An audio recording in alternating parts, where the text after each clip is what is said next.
บ่มีท่าน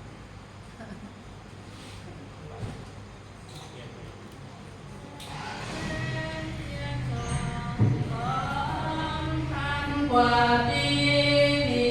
พอจุดใกล้จะดับสิ้นสุดลงแล้วนะหากว่าเรายังโง่เขาเบาปัญญาอีกไม่ช้าเที่ยงคงได้รับทานคำดีแส